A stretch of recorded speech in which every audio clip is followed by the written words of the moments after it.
Hi friends, ఈరోజు మళ్ళీ మీకోసం ఇంకో రెసిపీతో వచ్చేసాను. అది కూడా బ్రోకలీతో ట్రై చేశాను. మా వారు తీసుకొచ్చారు.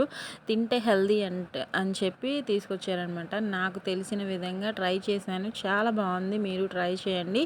నచ్చితే మాత్రం లైక్ చేయండి. మీలో ఎవరైనా చేస్తుంటే కామెంట్స్లో పెట్టండి. ఇప్పుడు ప్రాసెస్ చూసేద్దామా మరి. ఇదిగోండి బ్రోకలీ చూడండి ఎంత ఫ్రెష్గా ఉందో. బాగుంది కదా చూడడానికి కూడా. ఇంకా దీన్ని నీట్గా మన క్యాలీఫ్లవర్ లానే అనిపించింది.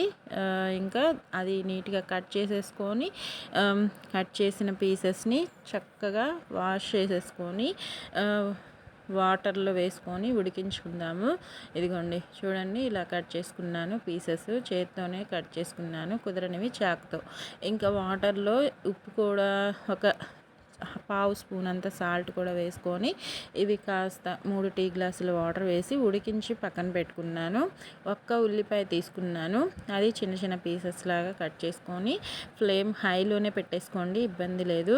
అవి బాగా ఫ్రై అవ్వడం కోసము నెయ్యి వేసుకుంటున్నాను. బ్రోకలీ ఫస్ట్ టైం ఒకసారి తీసుకొచ్చారు.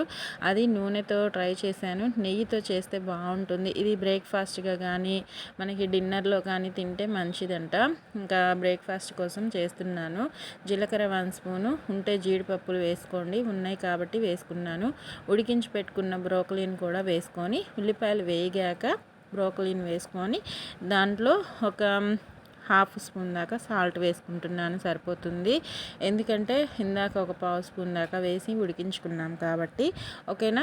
కారం చిటికెడు వేసుకోండి, ఎక్కువగా కాదు. ఎందుకంటే నేను దీనిలో కారం పొడి వేసుకుంటున్నాను.